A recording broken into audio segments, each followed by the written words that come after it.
Consequence Podcast Network. Mikey's already snorting. This episode brought to you by Nick B. Hey, Nick B. Nick B, fun fact. Yeah. Yeah. He was a captain of a destroyer in the Navy. In the Navy. Back when SARS was a thing. Oh, yeah? Yeah, he actually had to resign because What? His sailors were all sick and they're going to fire him or something, and then he resigned to save his sailor's life. Did they say, Sarzy? I'll see you later. The Queen fired him. Oh, that's right. He's British. My yes. bad. Sorry. I was fired by a mayor once. Is this back when you were a call girl? No. Oh, jeez. I was in high school. Well, Nick B, sorry you got resigned from your Navy job. Okay, now he has time to solve crimes with Officer Boo. Oh, and we'll get to that. Yeah. This episode also brought to you by Ryan. Hey, Ryan. Ryan will only watch movies while he's eating. And it's not just one meal. Oh, it's yeah. a meal It's with a like side of meal pancakes. He spread out his to-go meal all over the pod table while two other friends are trying to do pod work. Huh. One time he said to me, Jen, I like to watch the movie while I'm eating my food. That is a direct quote. And clearly I'm talking about Mikey. Hey, Ryan, I'm so sorry I keep saying he. Ryan, I'd like you to do something to make her angry, so I... Yeah, hey Ryan, can you do me a favor and reach out to Jen and just make fun of her on Twitter or something? Like shame that her, way she bully no her. longer shames Mikey. Yeah. This episode also brought to you by Matt. So Matt is from Sweden and he wants us to tell you some interesting fun facts about Sweden. So here's one. Donald Duck is one of the most important figures in Sweden. What? Every year since 1958, on the 24th of December at 3 p.m., the Donald Duck's Christmas special begins. Aw. Actually, it's not only this show. Also, other cartoons from the 30s through the 60s join the party. The Donald Duck show is actually either the second most watched show of the year or the first. Wow. So a lot of people watch this show. I'm down with any show that promotes no pants. Absolutely. Tops, no bottoms. That's a real Mikey look. I got great legs. Holy shit. He's basically a king in Sweden. People even tried to elect him as the prime minister a couple Wow. times. I don't know how Sweden's king is doing right now, but I would prefer Donald Duck to our current leadership situation. Yeah, I would prefer any of the Disney characters to our He current wouldn't have leadership. relieved that captain because he's a sailor.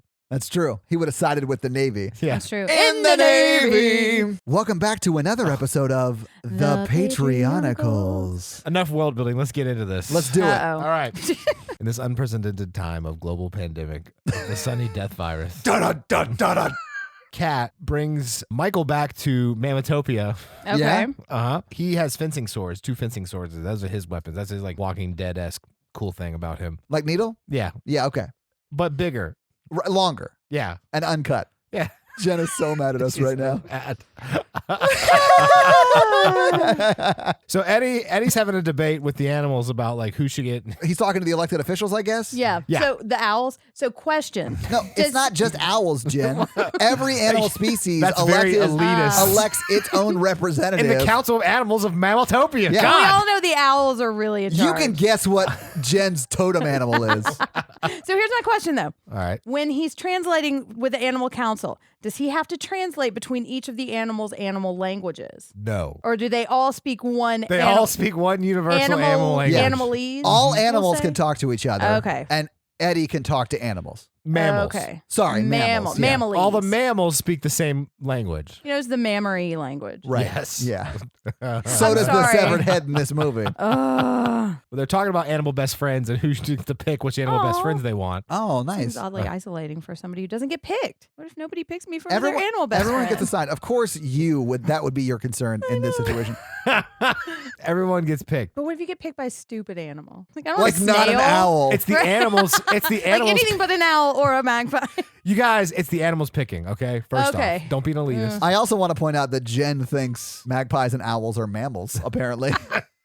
Oh, yeah, that's right. And everybody's wondering what to do with Matthew's body because he's still in a coma. He's still in a coma? We gotta Yeah. wake him up. So Kate comes in and she's like, she's giving attitude to the animal council and Eddie, and she's like, She's kind of a whatever. loose cannon. Found this dude. And he's like right there, and Michael's like, who's that guy in a coma? Oh, that's right, because they found Michael at a bookstore. Yes. So anyway, Michael knows who Matthew is. Oh, wait, he knows him? Yeah. He recognizes him? He recognizes Holy him. shit. Kate leaves again because she's like, I don't really like Mammatopia, but I don't have any place to be. I'm gonna go find some more shit to do. Come to Okay. Birdtopia, Kate. She's got some We'll party. issues, but she has an animal best friend Is it a animal best friend that is?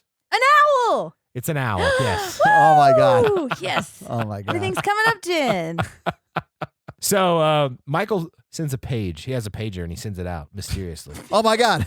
I got a call from 1995. And then he's like, man, this is like a great utopia. I'm sorry the world ended, but like now animals and people can live in peace. Yeah, absolutely. And the animal council's like, yeah, but cut to Isaac's Thunderdome City. Oh yeah, I forgot about the that's right. Thunderdome City. He gets a page. Uh-oh. Uh-oh. It's from Michael in Mammatopia. Uh-oh. Is he a double? Yeah, he is a double agent. No. Oh my God, Michael.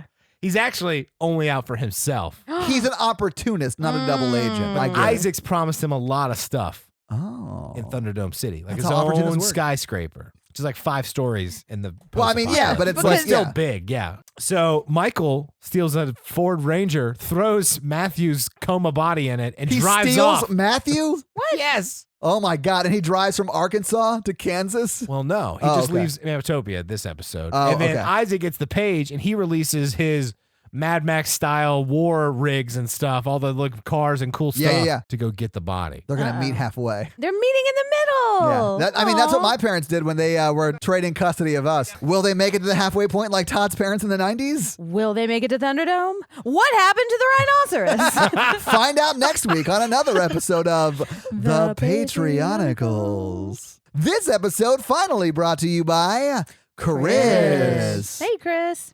Chris just wants everyone to know a reminder, and we all need these reminders right now, that you are loved and you are not alone. I really appreciate the listeners. I know it's Mikey Month, but I appreciate the community and the support and the love that this podcast has shown in my life. Yeah.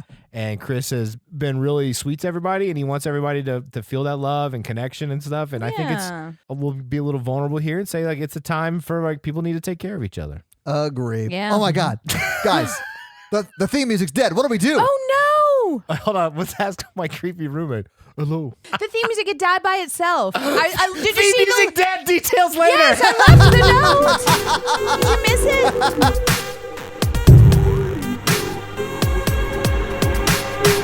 My coworker, her 15-year-old, she found a condom in his room, and she was like, he had a magnum. Welcome to the Horror Virgin, everyone. I'm not sure I'm signing off on that one, Oh. but I'm Jen. I'm Mikey. And I'm your horror virgin Todd, which means I don't like scary movies, and you guys make me watch them. Yep. And this week, you guys made me watch the 1985 Reanimator. Reanimator. So have you guys seen this movie before? Yes, I have. Well, of I- course you have, because it's Mikey month and you picked it. Yeah. Yeah. Yeah. No, I had never seen it. I had never seen it as well. Yeah. So, Mikey, when was the first time you watched it? It came out in 85. The 90s? Okay, yeah, you're probably. a I little caught it young on in 85. TV at some point. It was. This was on TV. It was edited. Yeah, there's an okay. edited version. And we watched, I'll just be clear about this up front. We watched an unrated version of Yes. this. There's a lot of dong in this movie. Most of the 80s horror movies I watched were on like USA Network or Yep. TNT. Okay. Stuff like when I was a kid growing up, I'd watch horror movies on network television. So a lot of it's been edited. So when we rewatch them, I'm like, oh, this seems different. Yeah. What did you think about when you first saw it in the 90s? Like when you were a kid? I was like, oh man, this is crazy. This is the best. Yeah. Boobs and body parts. I didn't see any boobs. Because it was on TV. Yeah. But I was like, someday I want to meet a nice girl. Named Barbara. Yeah, I hope I get to go to med school. Close, Mikey. Swing and a miss, but close. So, Jen, today was the first time you saw it. What'd you think about it today? Okay, there is one scene that I particularly did not like a lot, but if you Right. take that one scene out, I liked it a lot more than I thought I was going to. Whoa, yeah, he did. Yeah, I was a little surprised you liked it. This is not like the kind of movie that I would ever choose to watch for myself, which is why I didn't watch it for years, because I've heard about this movie. What I think they did well was the humor, and there was enough like personality to the movie, so Yes, that like agreed. kept A me lot of going. personality. Agree. Yeah. I really like Dr. West, or maybe he's not a doctor quite yet. The two main guys. Dan and Wes. Yeah, Dan Dean and West. Cain and West. Dean Cain is not in this movie. Dude, I had such a crush on him. So Dan and West, I really liked a lot in this movie. I do. I liked the movie. I thought it was a little slow paced, but it was an 80s movie, and 80s sort of had trouble with that, I think, because it's been 40 years, or maybe it's 35 years since Yeah. this movie, but still. Let me tell you why I like this movie. All right. I relate to characters. I like to relate to characters, like kind of like Jen. And it's hard to find good dudes, especially in horror films. Yeah, sure. That's true. But I like Dr. Kane. He's like a decent guy. He's like making, doing his best, like loves his girlfriend. Has Yeah, a weird that's roommate. Dan? Yeah, Dan. Yeah. Sorry. You gotta Yeah. keep calling him Is Dan. his last name's Kane, though, right? Yeah. I think you're right. Yeah. Dan Kane. I like having a decent guy to root for. Sure. Because as a kid, I definitely did not relate to like Final Girls. I'm like like this movie's just a guy murdering a bunch of women, and I didn't have like I was like a little boy. So. You hadn't met me yet for me to explain how awesome it is. I'm pretty sure you didn't think about that until pretty recently. Like the episodes that we did on like episode 26. Definitely not. No, there are no women in the thing. That's Graham Encounters. Yeah. Well, yeah, so Jen and I watched way different horror films because of that. Because I like a guy who's not. I don't like nihilistic, and I like a good hero to root for. So you don't like nihilistic endings, but this one's sort of nihilistic, Yeah. I'll say. Although it's the sort of nihilistic ending that you and I like because it's not a big fuck you to the audience. Yeah. It's like, oh shit, everyone's gonna die someday. Let's bring him Right. back. Yeah. Or like, yeah. Also, that head was doing pretty well. Maybe he had figured it all out. Yeah. Yeah. Maybe she's just gonna come back normal. And that's the thing about nihilistic endings, because sometimes when they fit with the movie and it makes sense to end the story that way, I think it's great. Yeah. You know? Yeah. I like the ending of this movie. Yeah. Yeah, I do too. So I like that part as like an adult, but as a kid, Michael, I was just like, I really like the villain as a decapitated head with the army of zombies. That was pretty crazy. Yeah. But let me just say this as far as pacing goes, we don't even meet the villain until like there's only 30 minutes left in this movie. But so the movies I picked when I was a kid, Yeah. I was like playing Legos while I watched it. There you go. So like I could zone out and do stuff, or Yeah, G.I. yeah, yeah, Joe, or yeah. whatever. But so I mean, like, I liked this movie. It was just it's slow paced, which is pretty common for 70s and 80s movies. watching it with y'all in this capacity, it was better directed than I remember, and like Yeah. It really was. and kind of better yeah. written. Like it was pretty witty. They had some cool shots. Yeah. And dude, Dr. West I thought was very, very funny. Yeah. But he plays it so straight. Yes. It's so That was good. a really great marriage of a character and a script. Yes. And an actor. You Yeah, know? well, I think the character, he is making that character come to life. Right. And that's Yeah. what I mean with the personality. Like that, there's just so much quirkiness that I really like. and I like the enjoyed red it. herring of like you think he's gonna be like the villain. Well, Yeah. and I mean, he kind of is. Yeah. He kind of is, but he's like an idiot. It's villain. hubris. That's what It is his hubris, downfall. Yeah. And he gets his comeuppance. So He does. I felt like that all thematically worked out. But I thought it was really great. And to your point about Dr. West, I feel like he took the script and whoever the actor is, and I'm sorry I don't know his name, I should have done some research, but like he does a great job bringing that character to life and his Oh, I think so, quirkiness. too. I don't think it's nearly as funny with a different actor. I don't think so And either. I've never seen him in anything Oh, else. he's in a lot of stuff. Is he Yeah. good? Because he's great. Also, there's like sequels to this movie I've never seen. What? Yeah, I've got fun facts about that. What? All right. Wait, so West isn't dead? I've never seen the I mean, sequels. maybe Oh he got my God. reanimated. Oh, I guess that's the point. We live in a Right. reality in this Death world where it doesn't doesn't exist in matter. this Yeah, world. yeah, Pretend awesome. that this is Marvel Comics or something. That cat died like 9 times. Let's get into this fucking movie. So we're in a German hospital or a Swedish hospital. It's probably Swedish, right? yeah. Hello, Mats. Yeah, no. It's Switzerland. Switzerland. Yeah, It's not all the Sweden. same. Yeah. Swiss hospital. There's a lot of holes in this hospital. It's a little That milky. joke's a little cheesy. Sorry, the joke's a little Yeah. cheesy. I apologize. I like where your head's at. Nailed it. Head cheese. Jen, can we please talk about Yes, this movie? please. Okay. And so we hear someone screaming and they're yelling for Dr. Gruber. This is actually the prequel movie to Die Hard. His name is actually Hans Gruber. No shit. Yeah, Is it? that's one of my fun facts. Oh my God. Yeah, and this came out before Die Hard too. So Yeah. What? okay, so we have a bunch of doctors right outside this door, and they finally bust in, and there's a really sweaty man on top of a doctor who's like flailing on the floor, and he Yeah. looks like he's like a Swedish doctor. And so sweaty guy is on top of him, and he's got a syringe, Right. and he jumps up, like jump scaries up, and he's got blood all over his mouth, and then his face like, starts "Let's kill him." twisting. This is real gross. Like, It no really joke. We're is. 30 seconds into the movie, and I was already like cringing and trying to look away a little bit. Yeah. And then his eyeballs explode. Yeah. And the dude who was on top of him, the sweaty guy, who we're going to find out is Herbert West, says the dosage was too large. And they said, "Sweaty doctor, you killed him." And he said, "I didn't kill him. I gave him life." Or tried to, at least. Tried to, yeah.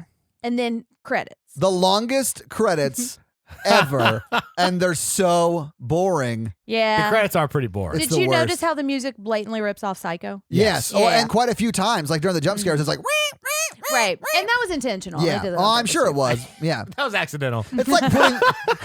Like Yeah. the sound guy's like, "Oh my God, listen to this song I just like figured out." This sounds so scary. And then his engineer's like, I need to show you a movie real quick. And he's like, what? Dang it! The story of Vanilla Ice. And then he goes, is it too late to pull it out? Yeah, it's too late to pull it out. We'll just leave it in. No one will notice. It's It'd be fine. Yeah. Across the nation, headlights. Psycho rips off. But as the not Psycho music is playing, we're seeing like diagrams from like Grey's Anatomy, the book. Not the show. Book. Yeah. The book is way better. Yeah. All right. And so then we cut to Miskatonic Medical Center. Yes. And we see another sweaty man on top of a topless woman trying to resuscitate her. It's not inappropriate so much as it is he's trying to save It's her life. basically a scene from a medical drama. They're doing CPR. It is. Speaking of Grey's Anatomy, yeah. Right. Yeah. He would be McDreamy. I'm just going to say that. Oh, yeah. This guy would be McDreamy. Dan Kane Yeah. is not a bad McDreamy looking as fella. fuck. Yeah, and He's not. West would be McCreepy. Yes. I will agree with I that. say that's what we call him. Apparently, when he was resuscitating that woman, like he actually hurt the actress because if you do Really? that, yeah, like when you do chest compressions, sometimes If it you can do them crack your correctly, sternum. it will crack your sternum, but you're supposed to because you're supposed to squish the sternum into the heart to pump the blood. He's in it. Yeah. Man. He's sweating. He looks upset. He's not a terrible actor. He's not no. a great actor. He's not great. But he's great for this part. I think so too. And he fits the tone of the movie Yes. too. Yeah. I think he does a great job. Yeah. Yeah, I do too. Okay, so now she's dead and he has to give up. But then that's how we know that he's like a caring doctor who cares about patients. Yeah, He gets really upset. Yeah. He does. He even pushes her all the way down to the morgue himself. I Well, know. that lady tells him to. Well, yeah. One Oh, of his teachers. That's right. He's just a student. I forgot. Right. And he's got to walk it off. He's a you know? third-year medical student, so he's like pretty much a doctor. You go to residency The after medical it. school in this alternate universe isn't the same, but we'll just go with it. Yeah. Right. Because in my mind, he was already in residency. Like this was his residency. Yes. He was in a neurosurgical residency. No, because he wasn't a doctor. Yeah, technically he would have. Let's just pretend it was. If Yeah. this was a residency, he technically would already be a Yeah, doctor. I know, Yes. but they're like, you're a third-year student. Herbert West is a doctor. They call him Dr. West the whole time, but he's actually the same as that guy. Yeah. None of it makes sense. He's a in poli-sci Switzerland. major. Yeah. He's just like, I shouldn't be here. He got his doctorate in sculpting. Hello. I mean, we do see a sculpted do. head. We do. Okay, he's rolling down this Yeah, dead, the lady who just dead died, body yeah. lady, into the morgue, and we see a doctor who looks normal right now, but he's like lasering a hole into a corpse's head, Yeah. and then he sticks like a Q-tip. It's a Q-tip. in, Yeah, long Q-tip. and it's terrible. He's like, this is the real way to get earwax. It's the wrong angle, guys. You want to go in through your ear. Do you guys put the Q-tips in your ear? Yeah. I absolutely do. Yeah, Yeah. that's how you get the stuff out. Okay, so now there's a guy coming in and giving a tour, and we find out he's the dean of the hospital. Yes. And Halsey, I think, is his name, but I called him Dean Dad a lot.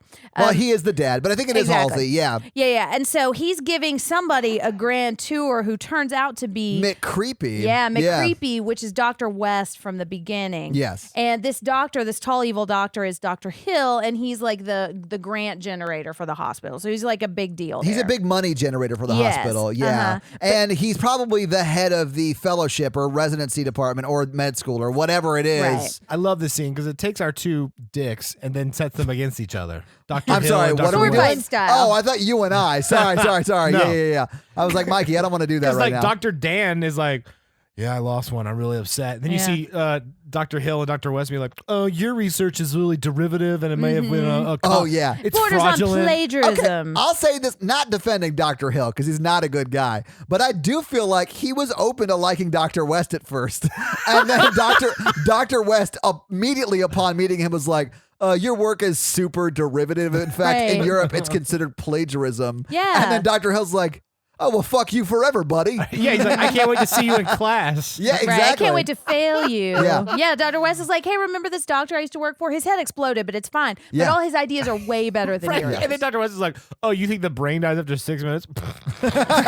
This idiot, Right. right? And then when Dr. Hill says, "Wait till I see you in class, Dr. McCreepy," and he's like, "All right, I'm gonna bring a shitload of pencils." yeah. And then Dan's just standing there like, can I just like move on with my day? Exactly. Like, this is real fucking weird. Can I somebody gotta get sign my back to fucking work. form, dude? I just need to get out of here. And Exactly. the dean and Dan were like, this is odd. Uh-huh.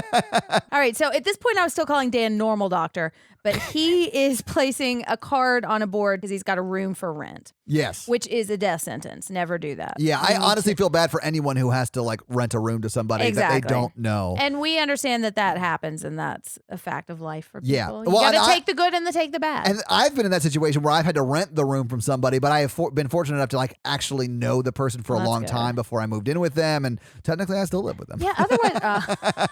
Otherwise, you still have to like set up a series of booby traps around the room. Yeah. You know. Yeah. But he puts on the announcement board, I haven't got a room for rent. But he's a college kid, you know? Maybe he's looking for another med student. I mean, it happens. Absolutely. And he's not putting it up at like the bus stop. Yeah, it's not Craigslist. You Well, know? no, I'm just saying he's at the medical school. Yeah, I'm just saying it's like risky in any situation to rent from someone you don't know or to someone you don't know at all. And Dan, I think if he has any character flaw, which he has a few. Oh, yeah. Too easily trusted? Yes. Definitely is number one. He is on board for Dr. McCreepy immediately. If he had just listened to Megan, played by Barbara Crampton, none of this would have happened. So as he's putting this up, a girl comes up to him and starts kissing him, and it's really sweet, but then they're immediately fucking. Well, I actually like this is a part. fun scene. I thought it was pretty interesting. Yeah. Oh, of course you think it's a fun scene. No, because of the tickling. No, I know, because he's like kissing and tickling her, and she's like, no, no, no. And then they're like immediately in bed, and she's like, yeah. And for as dirty as we're making it sound, it's kind of sweet. It just shows that they're a happy couple. It is kind of sweet, and it's actually pretty appropriate for as much boobs as we see later. The amount that we see now seems drastically out of proportion to it. And it's really not the sex that sets up the characters. It's what happens afterwards. Right. Because she pulls a real Mikey move. Yeah. She starts getting dressed. It's like, I got to go. I can't spend the night here. And my dad will know, I gotta go. you know, the dean. Yeah. And you're like, oh, he's dating the dean's daughter. Oh, yeah. But then he's like, but I really want you to stay and cuddle. Yeah. She's That's like, a real the Mikey second move. we graduate, I will marry you. So they are engaged. Yeah. too. Well, are they engaged? I got the feeling I didn't see a ring on it. No, he had not put a ring on it. He And introduces her as his fiance. only to Dr. West, who doesn't matter as far as like they're on the same level, if that makes sense. Social structure. But he does not tell the dean until he's like threatening to kick him out of school and stuff. So I don't really think they're officially engaged, but they definitely have had the conversation of let's get married. I guess it depends on when you become officially engaged, though. If I learned anything from Instagram, it's that unless there's a ring on it and you got your nails done and you're showing it off on Instagram, That's you're true. not engaged. With a professional photographer. Yeah. I learned that if you like it, then you better put a ring on it. That's what I heard. Yeah. Yeah. So they're in bed, and he like monsters up from under the sheet, and that's kind of a cute Well, moment, because too. she's gotten dressed at this point. Right, Yeah. right, and she's ready so to go. he's chasing her out the door as like a monster. And like bumping into things, which we are going to see a lot of later. Yeah, so because it's he's a little real bit of Mikey. Sheet shadowing. It's sheet shadowing for sure. Yeah. But then she opens the door, and who's there? McCreepy. McCreepy West is there. Just holding up the ad in the Right. I'll come for the room. Yes, I have. And dude, he's cool. Like, I love his whole look, you know, and his glasses. I think he's great, but I honestly don't know if he takes on the affectation of like cartoon characters from this time, or if cartoon characters from this time are referencing him. This movie got pretty big in the 80s. Yeah, No, I maybe a know, little and that's what I'm Column A, saying. Column Like, B. actually would love to know if like all those cartoons I grew up who were like sort of affecting this kind of personification, if it's based on this. Well, we know Or that vice versa. Die Hard was directly inspired by this. Absolutely, Yeah. yeah. And it's very similar to Die Hard. Look, there's a lot of hard death. He always is And a lot of dressed as a hardness. mortician, it looks like black suit, black tie, black glasses. He's a doctor, Mike. Yeah. So they're showing him around the apartment, and he's like, "Oh, this is great. Does it have a basement?" And he's a little evil. And then he goes down, and I wrote that he had a basement-gasm because He did. goes He's like, into this basement. yeah. Oh, I want to move in right now. Oh, yeah, he take starts it. like throwing ones at him. Like, I gotta get into this basement. Yeah, but I love it because Barbara Crampton has turned around and is like, "Yeah, we'll see you later," and is like giving him the no, don't She's do literally this. shaking her head right in front of him. And McCreepy's like, oh, you'll never know I'm here. Right. Oh, except for on the first of the month, of course. And he hands him like this wad of cash. Yeah. What's this? Yeah, and so it's a deal. And this is Dan's character flaw. If Dan had listened to Barbara Crampton, Listen to your supposed fiance. Which he just does listen to later women. on. Okay, so now we're in autopsy class, and Dr. Hill is being probably like what normal teachers would do, but he's like talking about making an incision at the base of the skull, and you got to get your fingers in it. And I couldn't look because he's basically teaching You looked them. away? Yeah, it's I gross. forced myself to look at these things. Oh, it's They're gross. horrible. I hated it too. But yeah, he peels the scalp back off of the head from I like thought it was backwards silly. forward. Oh, And then he bone saws the skull and pulls out Jello, Yeah. but calls This it a is the brain. brain. Yeah. And he says like peeling a large orange. And it's, Yes. Oh, it's well, that just for the so skin gross. part, he says that. Yeah, Right. it is very gross. You're right. And then he's holding it and he's talking about what makes us us and where the will is located. And his theory is that the center of your will is located in the brain structure. Snap. Herbert is not having any Well, he of doesn't this snap shit. until Dr. Hill says, "You're brain dead after 6 minutes." Mm-hmm. He snaps like 4 times. I know, but that's when he starts snapping because that's where they disagree, right? Yeah. So Dr. McCreepy is like, "Psh," and I knew love, this was your favorite pencil. I love that you see him, a close up of him break it, and then it goes back to the reaction of Dr. Hill, and then it cuts back to Dr. McCreepy, and he pulls Pulling out another another one out, like, and he's got like 90 of them. He's just like locked and loaded. He's got a clip full of pencils. I missed Oh that. yeah, Did he's you got a miss bunch that? of them. Yeah, Oh, that makes me like him even it's more. it's awesome. I love McCreepy. Then they get to then Dr. Hill's like, you should get a pin, Dr. West. Well, and Yes. that's when he dismisses the class. And as he does it, he's like, "Get a pen, motherfucker." And then Dr. West is like, you should teach this drivel. You're closing their Right. minds before they're open. And then Dr. Hill says, it's going to be a pleasure to fail you. And Dan's like, can we just like in class, please? Like, I'm not Exactly. disinvested in Is anything. this going to fucking be on the test Yeah. now? Dan's like hovering in the back, like, McCreepy and I are not friends, but he's my roommate. Do I Yeah. wait for him or do I just leave? I Uh-huh. mean, we carpooled here, but I could wait in the car. I don't want to be a part of this argument. And is my friendship going to jeopardize my grade now? This is just autopsy It is. class, and I'm an internal medicine doctor, Exactly. and I don't want to do I don't even autopsy. never like gonna use oranges. this. Right. But that guy seems real invested. Yeah, he was. So now we're at fancy dinner with Dr. Hill and the dean at his fancy dinner. Oh, hall. that's right, because the dean invited him. I forgot Yes. about that part. Yeah. And so he's talking about his new laser drill, which is what we saw with the terrible Q-tip thing at the beginning.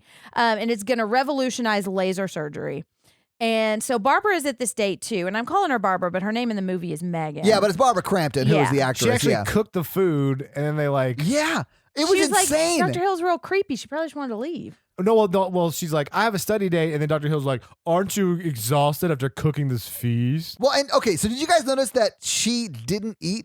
She cooked food for all of them, and then was, I assume, going to go eat at the study date with her Right. boyfriend McDreamy. Well, she, you know, it seems her. I guess her mom's dead. and Yeah, then she, I like, got that vibe too. And then like she has to take care of her dad. You can just tell she's like not been in a good place with it. You can tell why she's kind of gone to Dean. yeah, I think. I Well, mean, and I also Dan.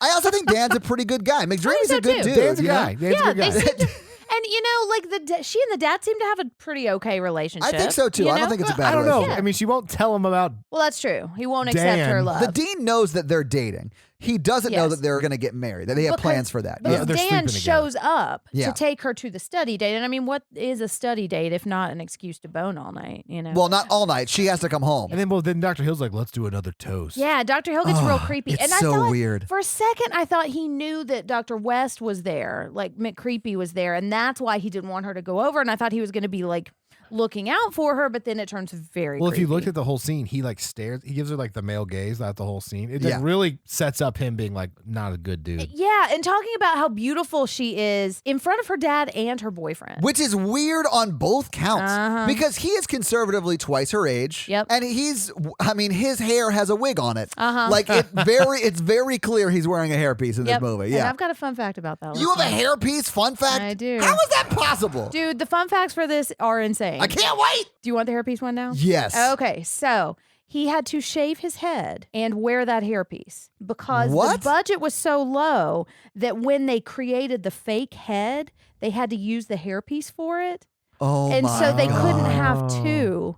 So they ended up taking that hairpiece and putting it on the fake head so they could like pick it up and like Yeah. make it all bloody and gross. So he had to shave his normal hair and wear that hairpiece so it would look the same. That sounds Isn't that like crazy? the best excuse he had for going bald and having Right. to wear a hairpiece. Or just like me, how I'm kind of like really fascinated by what it would be like if I shaved my head and now there's like Yeah. the perfect opportunity. Honestly, Jen, shave your head. It would be I kinda want awesome. to. Okay, so that's the toupee fun fact. Well, that's insane. Okay, I got some more fun facts about that guy. but Well, I'll we'll get save there. them. All Yeah. right, so back at the apartment, and they're hooking up, but Barbara's not into it. And I think mostly because she doesn't like West. They're not in. They're not hooking up. He Yeah. like nuzzles her with his nose, and she's like, "Get off." No, Yeah, he's trying to definitely study. trying. Oh, he's trying, but Yeah. he's like, "Can you just tell me what's wrong? You've been in a bad mood." I'm studying the nerve system, not the bone system. Yeah, we did that last time I was here. And then they bring up a character in this movie that you've never heard of, the cat Rufus. or No, Rufio or counterpoint, whatever. while they were hooking up, Rufus jumped on his back. That's a in good. bed. Okay, I forgot pay about attention. that. It was cat well, shadowing. actually, Todd, that's Rufus my is fault. very important. That's my fault. Yeah. Well, no, wait, he's like, are you okay? Because usually you want to hook up, and then she's like, I haven't even heard Rufus today, and we're like, Who's oh, Rufus? okay. Oh wow. Do you mean my cat? She's compassionate. I mean- Also, she's annoyed that now she's hooking up in a Jen. house with that creepy guy. She's cat passionate. Well, then she says Dr. West doesn't like her. He's always like interrupting them and all that other stuff. Yeah, and it's real weird. And your boyfriend. But in all fairness, Dr. McCreepy is McCreepy. He is really Like, it would creepy. be hard to do it on the front room couch if you were worried about your roommate coming home. But no, That's she's like, all he does is stay in his room, and he's like, yeah, it's like the best. I know he's the best roommate ever. Yeah, and he pays me. Right. It's awesome. And so this is when they figure out they haven't seen Rufus in a while, and so they're wandering around for kind of a while. And this is when I Oh do man, think, yeah. This is what I mean by like the pacing. Like we're watching Barbara Crampton look for this cat for probably 3 minutes easy. Yeah. And I don't mean that as like, oh my God, it's so long. I mean, it's literally 3 minutes. It feels like 45 minutes. Yeah. But she eventually wanders into McCreepy's room and opens his fridge. She's probably like, man, I've been looking so long. I could go for a beer. Yeah. So she opens the fridge and she's like, ooh, Sunny D, purple stuff, a dead cat. Rufus. Yeah. And then she starts screaming. But this is also when McCreepy comes in the room and he goes, I don't like people in my room. Right, exactly. That's the biggest problem here. Yeah. That's what we'll focus our Yeah. energy on. Yeah, because what he's saying is like the cat, he knocked the garbage over, he got his head stuck in a jar, and then he suffocated. And I was going to totally tell you about it later, but I couldn't just like write a note. And this is when This I is knew the it was best going to line be a of the funny movie, yeah. Yeah, it said, what was I going to say? Cat dead, details later. So good. It was funny, but he said it in his like McCreepy, like nerdy voice. It's awesome. I love it. And like Yeah. him, McCreepy and Barbara are yelling, and then like Dan, like the realization hits his face and his cat's dead, and he's like, oh. And he goes and takes the cat's pulse Yeah. to see if the cat's still alive. It's a little pulse shadowing. 'Cause Oh we're my going to see him do God. that again. I think he actually did take a class in finding pulses, and he always just wants to show that off because I think he gets like where you're supposed to do it. You Look know? at all the work I did for this role. Exactly. Like I watched a YouTube tutorial on how to know if somebody's dead. It was 85, Jen. They had no Oh, YouTube. Yeah. Sorry, they were He record. did tutorials. real work. Anyways, but there's also some bright green goo in the fridge that we notice. Yeah, And- it's like neon. Like it is its own light source. It looks like glow stick glue. Like Yeah, glow yeah. stick stuff. It does. Yeah, it's and I keep awesome. saying goo, it's serum. It's like a Yes. liquid serum that can go in syringes and But I stuff. love that it is that sort of glow stick material. So it's like it by itself emits light, which I think is Yeah. cool as shit. And I think it kind of fits the comic book Yes. style Yeah, of this absolutely. movie that I really like. Yeah. But this is when West is threatening to reveal their relationship to the dean if he doesn't just let them get away with murdering all the cats. Right. Or just that one cat, really. Right, just one Yeah. cat, but like 7 more times. But he you know. killed this cat, right? Yeah. I mean, there's no way he didn't kill that cat. I don't know. He's never, except for Dr. Hill, he doesn't. In his diary, he says, "I've killed and resuscitated several bunnies and guinea pigs Yeah. and cat." Yeah, so Yeah, I think he killed has this been cat. killing cats. You don't happen upon that many dead animals. Right. Oh, yeah, I think he killed that cat. Yeah. Oh, Mikey, your hero. West was never my hero, but poor Dan should have seen it coming. I mean, yeah, Dan is a little bit of an idiot. Yeah. He's a McDreamy, not Yeah. a McSmarty. He's a That's true. doctor. He knows a lot about some things. I've met Okay. some He's dumb book doctors. smart, not street smart. That's it right there. Yeah. So later that night, Dan is hearing some cat noises. Oh my God. I thought Rufus was dead. So he gets a bat and he starts wandering around looking for the cat and he keeps hearing cats screaming. And then he apparently forgot his key to the basement. So he busts through the basement and then falls all the way down And the I think he steps. actually did that. I think so too. Because the camera's close to him and you could see his face when he's falling on that step. Like it looked like it was him. It looks like the camera fell down the steps too. It's real It was funny. just like an accident, and they just Somebody kept was it. just like running behind him and like, use it, keep rolling. Yeah. But so then he gets down to the basement steps. And this is when we learn that Rufus has a thing for jumping on backs. Because we've only seen him in 2 scenes, and this is the second time he's done it. Right, because he is attached to Yes. Dr. West's back and he's like screaming, trying to, and like cat screaming, but like cat evil human screaming. It is like if a woman was doing her best cat impression if that cat was very mad. That's what it sounds like. Right. I think a man could do a good cat impression. Yeah. too, but- There you go. Yeah, it's a There you lot go. like that. That scene just sounds like that. It does, yeah. I mean, that's dialogue from the script. Right. You know. Okay, so Dan's got his baseball bat and he's trying to squash it. And one thing, because they finally get it off his back, but now it's loose somewhere. And I loved, it's like there's an overhead bulb and it keeps like swinging Yeah. because the light keeps like going in and out, but it's not like flashing like a strobe light. And it's really cool and effective. And this is one of my favorite parts of the movie. I like this scene too. Yeah. And then Dan just like immediately tries to help him, which I like too. Exactly. Yeah. Well, and so the cat like punches Dan across the room. And like Rowdy Roddy Piper drop kicks him across the room. Yeah. Yes, you heard that right. A cat kicked a man across the room. Yeah, the cat came back. And then he takes the cat and he smashes it against the wall and it goes meow, meow, meow. Did you? Well, the cat's body bounces off, but there's like blood, brain matter. There's like brain matter on the wall, and it like slowly goop style like falls down the wall. It's gross. Right, and it's dead on the floor. It's sad. And then Dr. West is laughing. Holy shit! I was like, why is this motherfucker laughing immediately? And Dan's like, what is happening? It cuts from him laughing to them working together on the cat's body. There's dialogue that needs to happen to get me there. Yeah, it starts with "What the fuck?" West? I know. What the shit, bud? Well, Dan was like, my cat wasn't dead. You like gave him something and put him in a coma and slowed down his vitals and to put him in the fridge. Yeah, and because he's talking about like he has a reagent, and that's what that green stuff is. Yeah, and this is when he reads his diary and saying he's been killing and reanimating animals, and he's broken the 6-minute barrier.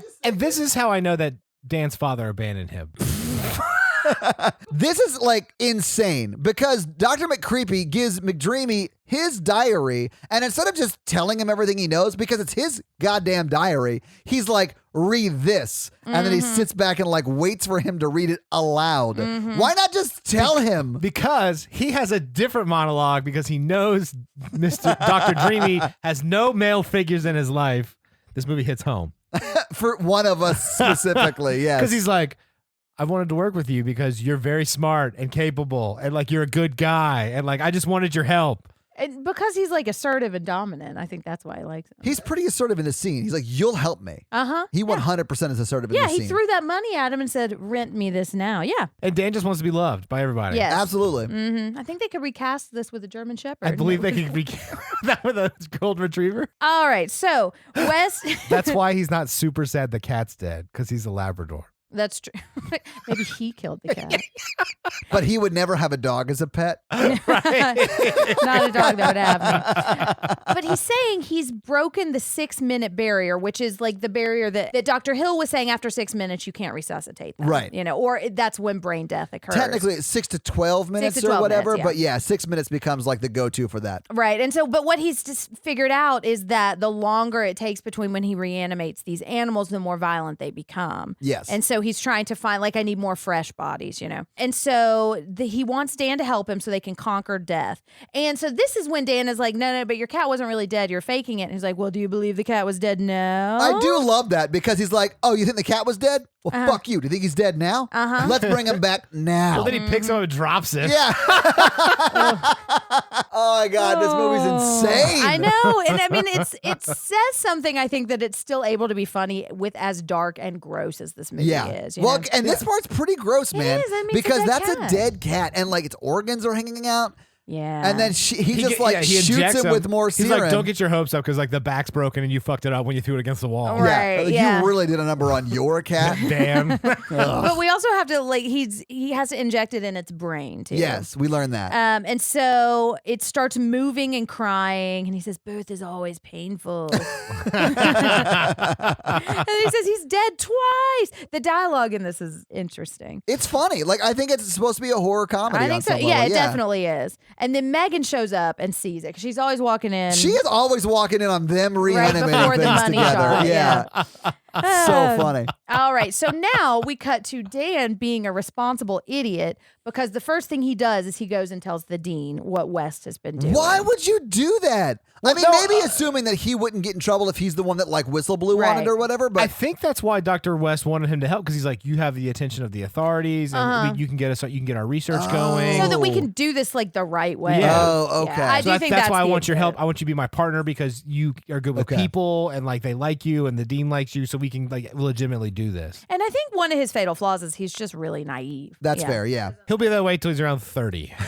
Yep. So Dan is telling him, he's also saying like, so the dean is now mad that he's involved his daughter. He said, the dean says he has to submit a written apology and he's going to lose his scholarship. And if any of the school's equipment was used, the charges will be pressed.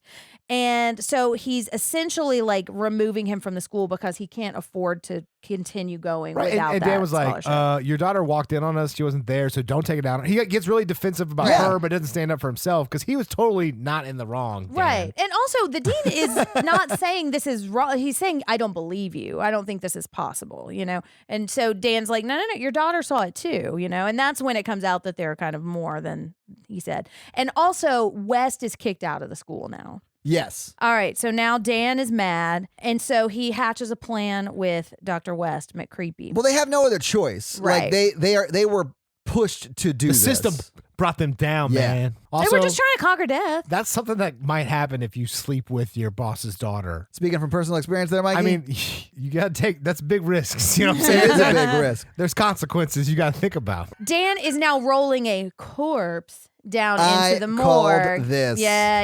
Yeah. And then he's joking with the guard, and we've seen the guard a couple of times. But I like the love guard, the yeah. guard in this movie. Yeah. The guard's my favorite character. But so he's going down, and he's always like taking a break when somebody gets down to the morgue. Yeah. So he goes in, and then we immediately find that it's Herbert West under the sheet, and he Right. starts putting his socks and shoes on. But he starts putting his socks and shoes on, and he has a toe tag on. He doesn't take the toe tag off. I never before noticed he that puts the until you sock- said something. It drives me insane. He has a toe tag on in his shoe for the next 50 minutes at least while Jen. they're fighting. Like, this is insane. Fun fact. Oh, no. Give it to us. Give it Yeah. to We us. have Here's a the toe fun tag fact. fun fact. So he was supposed to do the scene barefoot, but he didn't want to. So he convinced the director, Stuart Gordon, that he could put his socks and shoes on fast enough to keep going with the scene so that he could have shoes on for the rest of it. So that's why he's putting it on that fast. That's amazing. I know. Okay. Yeah. All right. Well, there you go. I mean, sometimes you got a little toe It's a tag. weird fight to have. Apparently, there was so much blood used in this movie that the director talked about his feet always sticking to the floor. So I could imagine him not wanting to go barefoot through some of these. Yeah, So. every line of dialogue had to be overdubbed because 'Cause of all the- you hear is Mhm.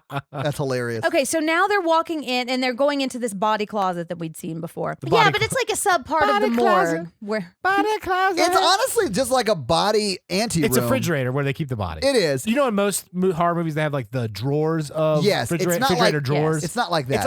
It's like a restaurant fridge. It's smorgasbord. but a restaurant fridge morgue. Yeah. Not a drawer fridge morgue. You guys know the difference, Yeah. right? Yeah. call it a clearly. body room. Yeah, that's what I call my bedroom. Ew. Nice. What do you have in your bedroom, Mikey? My Okay. body.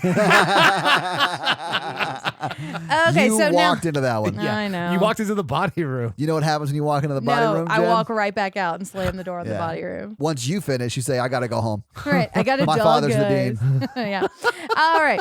So now they are investigating all the bodies and they're trying to find a good subject. Yes. And they're saying, no, that one's too burned up. No, that one's got a shotgun. And no, that one's. It's basically Goldilocks. Okay, Right. but I love how the characters they're talking about come back at the end. Yep. And we can talk Right? about it then. Love it. I I do love too. it. They initiate or they establish every character. Yeah, one guy's burned. One guy got hit by a Exactly. bus. One guy has a shotgun blast in the face. Yeah. It's so but you great. don't have to remember any of that stuff to still enjoy the second part. Right, You know? no, It just adds more to the Just world. so many layers and depth. It's so great. It is, I'm not yeah. even joking. Like, that's great No, I agree. storytelling. Yeah. Mhm. Yeah, because it does come back, but it's not like integral to the story. Too. Right. So they find a John Doe Yes. who's perfect because his body is fine unless he's had a Oh, heart defect. It's real fine. He's yeah. a professional wrestler. It's definitely a steroid really overdose. is. Oh, yeah. I Yeah. mean, you see all of him, and I can tell you for sure it's They're like- definitely a They're like, this is steroid a guy. homeless man who died. I'm like, no, it's No. not. No, Well, he OD'd on steroids. He looked like Arnold Schwarzenegger in First Terminator. except less clothed. Well, in the first Terminator at the beginning, he didn't have You don't clothes on. see Arnie's dick in that movie. That's You true. see this guy's dick. That's true. In hindsight, though, don't you think they wish they had chosen somebody who was not so big and strong and able to kill them? Yeah, Yeah. they're not great scientists. Well, they're not very smart. They could have strapped the body down. Here's their big plan. They want to reanimate a corpse to like prove to the dean that their research works so they Uh-huh. can get approved to come back to school. Yeah, absolutely. Yeah. Which, I mean, what else are you going to do? You know? Just Yeah. go to another That's school? Plan A. Exactly. Reanimate a corpse is plan A. For a Even though little they bit. could have used a cat or mouse or really anything that Right. everyone would have been awed about and gave them lots of money and research. Yeah. They went to the morgue to get a bodybuilder. Right. Yeah. Uh-huh. Yeah, the biggest body they could get. Anyways, so now while this is happening, the dean and Megan are there, and they're looking for Dan. And Megan is trying, like, I love him, Daddy. Oh, yeah. Megan's trying to, like, fight for him to not be evicted from the school. Right, yeah. And then he's like, is he on campus? Well, and so as this is happening, nothing is happening to the body yet, but the phone on the guard's table starts to ring. But fortunately, he's taking a break. Exactly. Yeah. But, I mean, nobody is there to answer the phone. Because he's guarding dead people. Well, he even makes a joke about that the first time we meet him. He's like, a lot of people go in there, but no one comes out. Right. Well, but I mean, if he had been doing his job, would any of this have happened? Oh, fine, Jen. High road us with that. I mean, it's not the security guard's fault, Jen. That's true. Wow. Although I'll say this, he was doing his job when they went in. He even checked the dude's toe tag. Mm-hmm. I mean, he's not expecting anyone to come in there and make zombies. That's true. Why would you? They didn't teach him that in night school. But what else are you guarding the morgue for? I have no idea. Why isn't he at the front Vampires? The front He's like, desk? well, no vampires today. Phew. Okay, so now we're getting close-ups on the body, and like a close-up to his eye and nothing's happening. Close-up to his finger and nothing's happening. And I swear I thought it was going to be a close-up of his dick real quick and nothing happening. Jen, but there's that not. is some wishful pervert, thinking. I'm Jen. glad there On was Jen's not, part, for yeah. the record. But then he's like, oh, we've never done it on humans. Let me just put more glowy stuff in him. Right. So, yeah, he injects his brain with more. And then there's an announcement for Dan to go to security right now. And then the corpse jumps up and he starts flailing around and smashing all the cots. And that's when they realize their fatal error of reanimating the biggest guy they could find. Yeah. You know? That's rules. When you first go to the morgue, you pick a fight with the biggest body you can find. Yeah, Oh, yeah, it's a so all the dominance other thing. bodies Yeah, know. absolutely. Yeah, so all the other bodies know that you're the number one. Well, and so he's naked and he's got super strength and he's all veiny and like evil looking. Wait, are you describing the whole body or just one specific Are you part of reading a him? caption out of my pornography that I wrote? Jen was watching the porn parody of the Reanimator. The Redicinator. So they are hiding, and the dean is now outside the morgue and trying to get in. No, and he's out. He's banging in on the the morgue. refrigerator Right, door. yeah. The big metal refrigerator door. the body room That door. they locked when they got in there. Right, The right. bodybuilder's throwing everybody around in there. Well, and then he busts through the door, and I loved this, even though it's terrible for the dean. But the door falls on top of him, and bodybuilder like jumps on it and squashes him, and you like hear his bones This is when crack. I turned to Todd and be like, welcome to the Mikey booth. Yeah, it was insane. And that was not what I expected. I Me expected either. them to have to like fight with the dean all the way through, like as a normal person. Yeah, you know? I didn't think he would be dead in 2 seconds. I know. Bodybuilder dead person like picks him up against the wall and is like slamming him around all over the place. And my boy Dan's like, oh, no, man. Yeah, it was so close.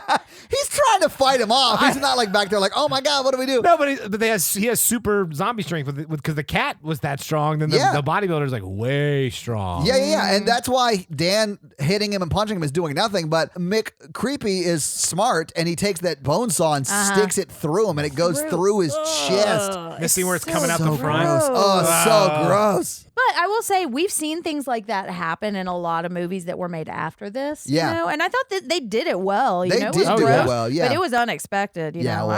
I appreciated it for what it is because I don't like body horror. But They have a conference on the floor. They got the dead dean against the wall, dead bodybuilder zombie, and then them two on the floor. Dan's just like curled up with his knees. He's like, oh, man. Oh, how am I going to tell my girlfriend? well, Going and to prison. West is saying like he made a noise. He made like a conscious act. Like, hey, this worked on a human. He's like, no, he's just being an animal and killing everybody. And I like they were like, is he dead? Yeah, of course he's dead. Yeah, Wes was we like- need to bring him back immediately. This is the freshest body we're going to have unless we murder somebody. And Dan's like, I don't know what happened to my life. Yeah. Right. I've only been doing this for 24 hours. Yeah. So when he is evaluating so many choices. Well, so they pull him back up on top of the body table.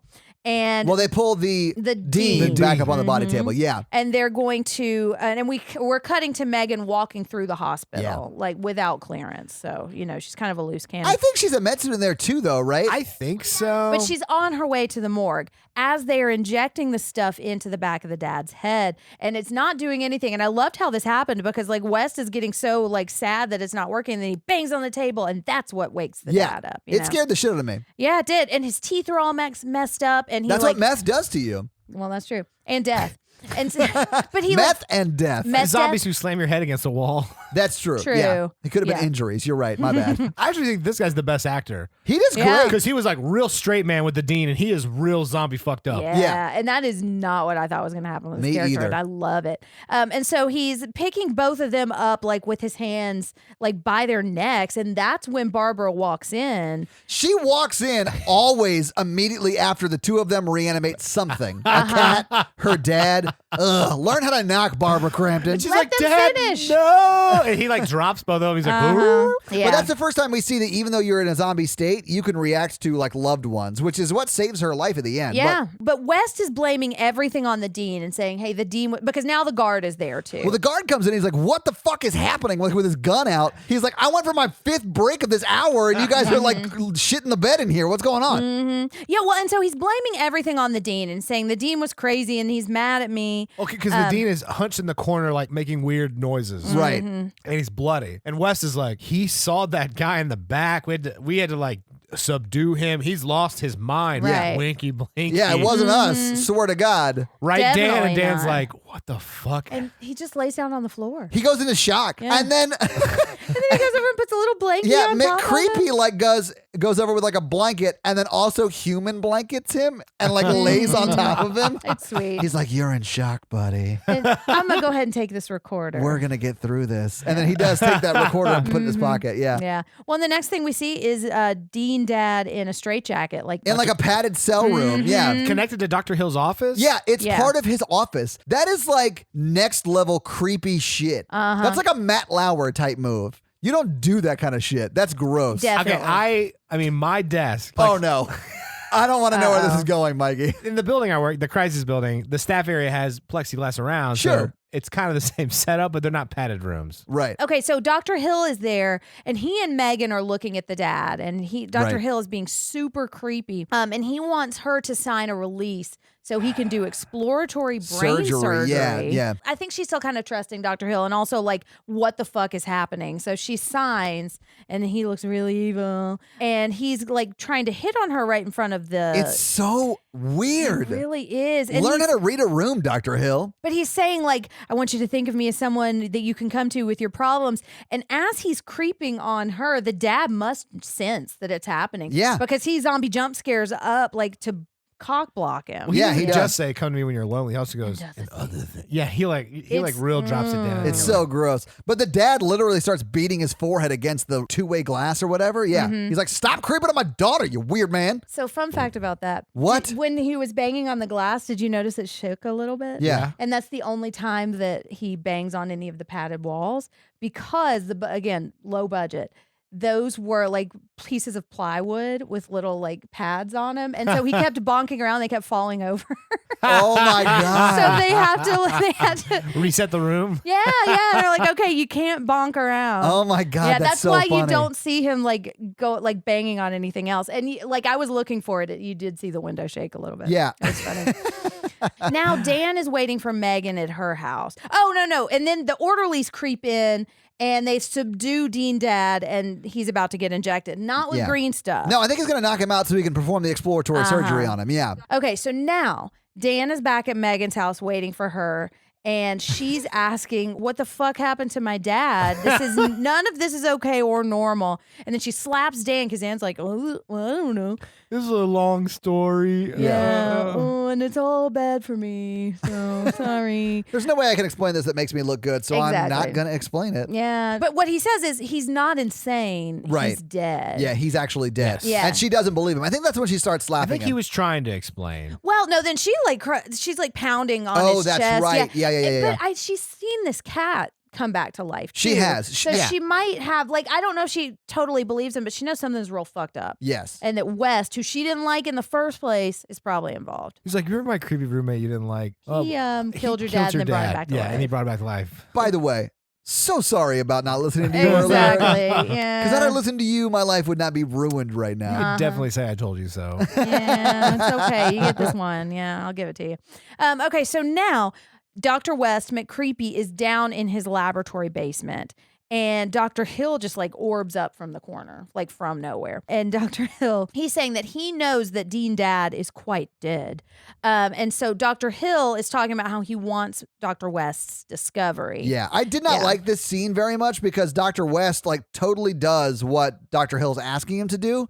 And like gives him the notebook and then shows him how it works. And then all of a sudden, Dr. McCreepy kind of creeps back and grabs a shovel. And I was like, oh, that's why he was doing it. Right. Because he was trying to kill him the whole time. And he was like trying to get him to stay there so he could figure out a way to kill him. So he already knew that Dr. Hill was a hypnotist. Yeah. And then immuned himself to it somehow. Wait, is Dr. Hill a hypnotist? Fun fact. What? How is this possible? You watched the movie. How did this escape you? So in the story that this was inspired by, which we'll talk more about in Fun Facts, there was an element of Dr. Hill being a hypnotist. And so that's probably what that scene was, but they cut it out. And the director was, I'll link an interview with him, but he was like, we can't have two totally insane things happening. So they cut the hypnotist. So true. Yeah. So they cut that part out. But there's a moment when he's like staring at Dr. West, Yeah. Well, no, and staring at the Dean Dad who's crazy and he's like trying to hypnotize No, him. he is definitely a hypnotist because he lobotomizes them to hypnotize them. Well, yeah, and his whole like study is to find out where the will is and to like try to control people. So yeah, but that was a lot. That's a lot more present in the story, and they filmed more of it. They just cut it. Oh God! I just realized that like his whole purpose in life was to figure out where the will center of the brain was, so that he could sort of destroy have it, power over people, and he's also really into a very much younger girl who is not into him. So he is doing it to get her to be his. He did it all for the nookie. That's why gross. Dr. West at the end gives him that sick burn. Was like, you're a second-rate scientist using this for this. You should be in a sideshow. I love this. We'll get there. We'll get there.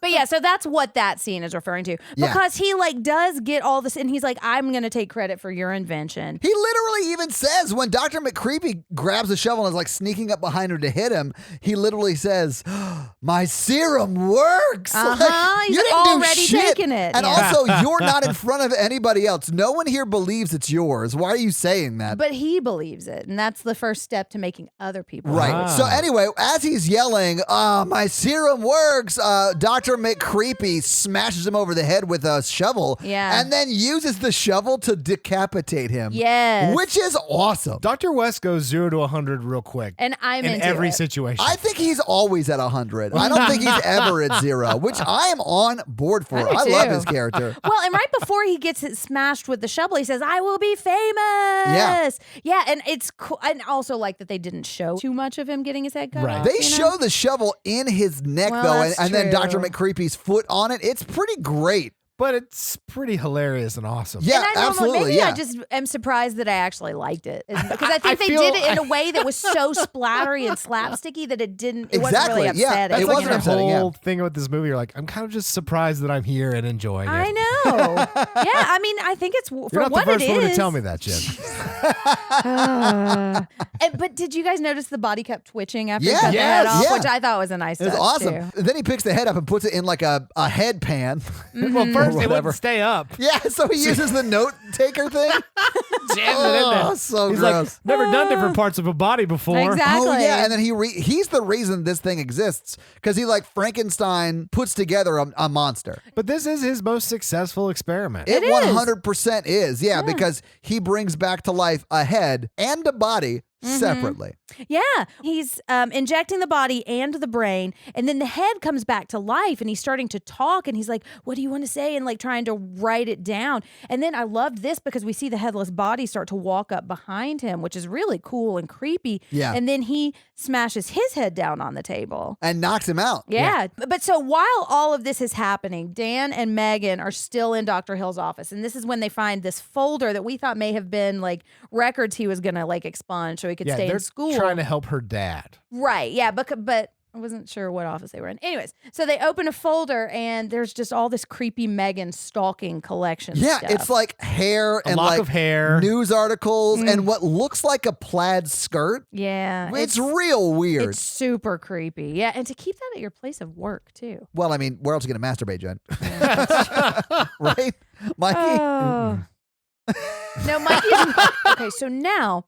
Megan walks into the padded cell where Dean Dad is huddled in the corner, and she like taps him, and he turns around, and we notice he's not totally just zombie anymore. He also doesn't have a straitjacket on. Right, and he also has a hole in his head. Which is just like the hole we saw at the beginning. Because he's been lobotomized, which Dan says right in this scene. Oh, he's been lobotomized. Yeah, because he knows what Dr. Hill is. That where looks his like a study laser is. drill. Yeah. Who do I know that does the laser drill? Whose office we're also already in. Exactly. I'll put it together someday. Yeah, we'll figure it out. Dan's not super bright. No. He figures it out. I mean, he knew this, but he's still not super bright. No, he's book smart. Well, so West wakes up in the basement now, Dr. McCreepy.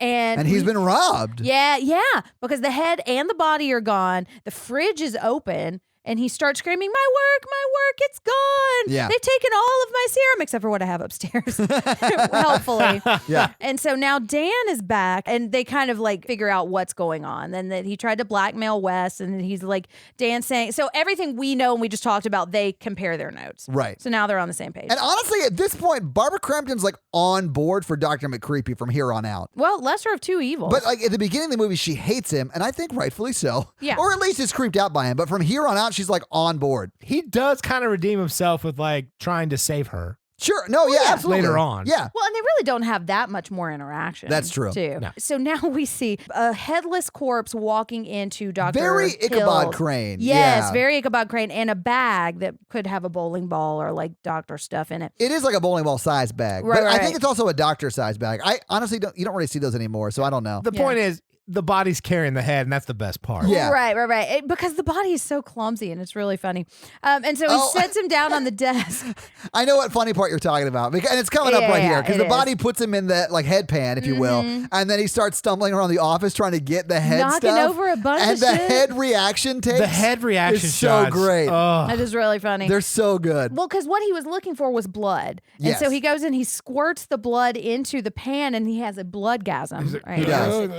Well, you can hear him sort of like breathe through the blood, which I thought was really stupid and silly because he doesn't have lungs, but whatever. Exactly. Yeah. And like, why would he need this blood? I don't know. mean, it could be oxygenated blood, and then it's providing his brain. He It also doesn't makes matter. the body It- inject him with more reanimation serum. Yeah, Yes. absolutely. So, like, let's not dig into the science Oh, of this no, at no, all. no. It's going to be insane if we do. Yeah. Yeah. Right. But I think it's funny. I think it's funny too. And Yes. that might have been part of why they did it. I think it's played for comedy. Yeah. Oh, and so now he picks the head up by the hair, and Right. he goes and he looks at the Dean Dad. And this is when I think he starts to like hypnotize him and like manipulate his will, because the next thing we see, he's looking at Dean, he's saying, the Dean Dad, and he's saying, I want you to come out now, in his like Reanimator Yeah. head voice. Yeah. But he's talking to him through the two-way glass. Yeah. Which is insane. But he's talking to his heart Yeah. through his eyes. Yeah, Yeah. he's hypnotizing him. Duh. Yeah. I mean, clearly, duh. And so then this is the part that I really enjoy, because we see somebody covered in scrubs with a not at all fake Oh,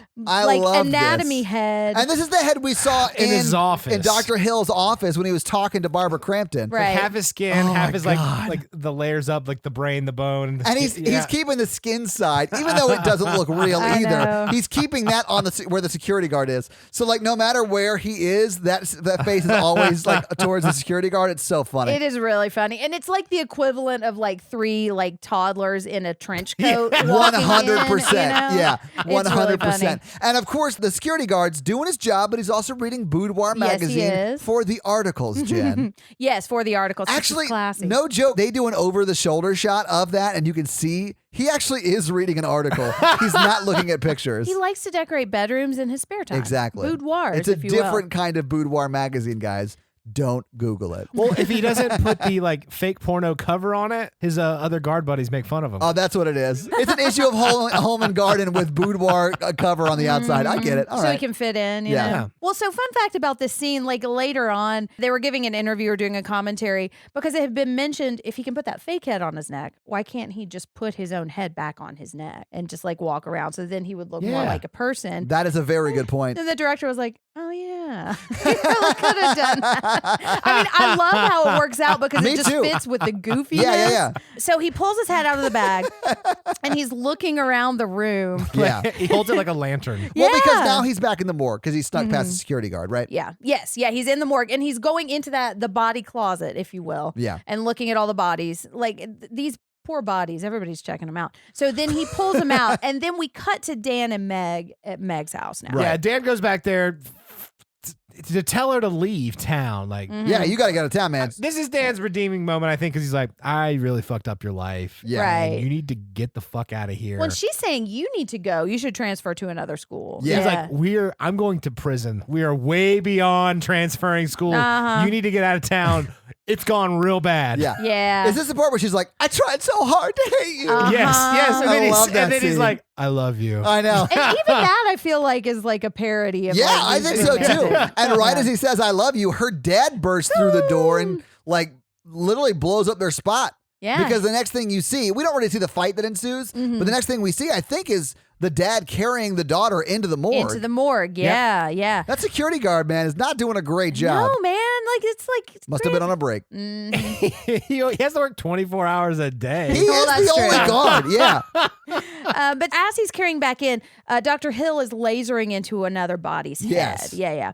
And so Dean Dad, and this begins the part that I do not like at all. So Dean Dad is carrying Megan into the morgue. Do Dr. West and Dr. Dan like get together and make their plan yet? Not until Not after yet. this part. Oh Yeah. God. And so Dean Dad is sits in the head saying, "Oh yes," and It's then so Zombie creepy. Dad takes her nightgown off. She's totally naked, starts like restraining her, and then she wakes up as she's next to a creepy head from a pervy guy who's been hitting on her for years, and this person's unattached body like Well, the standing body's over got her. a mannequin head on it. And oh, that's right, yeah. And her zombie dad like assaulting her. So it's Yeah. just It's pretty worst case scenario. it is about the worst. It's case. horrible. I think it's just Dr. Hill's hands. I don't think the dad's assaulting her. No, well, but I It's mean, still he is restraining horrible. her, and taking her clothes off. Though. That's true, yeah. Yeah, he's like standing in the corner being creepy, but it's definitely the Dr. Hill. If you have a body like a mannequin hand body feeling you up, that's not great. No, Exactly. it's awful. With the headless head next to you drooling. Yeah. And It's that's real gross. the next thing that happens. He's like feeling her body, and the head is like having a headgasm, And literally, his hands are holding his head up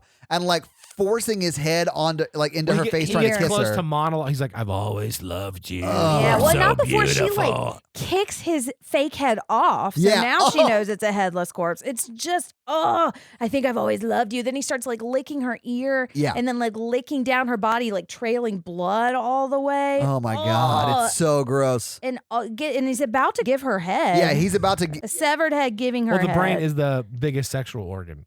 Oh man. And let me Yeah. say, I really like a lot of this movie. I wish this went way too far. I don't think so, remember too. This being as graphic. Oh, you didn't see this on TNT? No.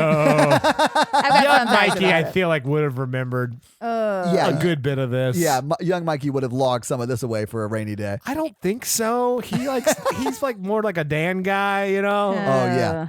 Well, and like to say like there's enough good stuff in the other parts of the movie Yeah. that it doesn't ruin the movie for me. I bet you would have loved the edited cut. Yes. Or honestly, just not the unrated version. right. Yeah. Because I bet almost all of this gets cut out of the unrated version. Oh yeah. But I just wanted to say like it goes way too far. Yeah. And there's no way you could do that now. And also, while this is going on, we cut back to Barbara Crampton's house where McDreamy is on the floor, like knocked out, apparently from the fight that we didn't see. And that's when McCreepy comes in. It's like, Dan, get up. We got to go. Right. And then you sort of see them team back up. And then as the head of Dr. Hill starts to give Barbara a head, that's when the two doctors, McDreamy and McCreepy, burst in. Yes, Yeah. yeah, but like they confidently walk through and is like, Yeah. "Hey, I'm here to foil your plan."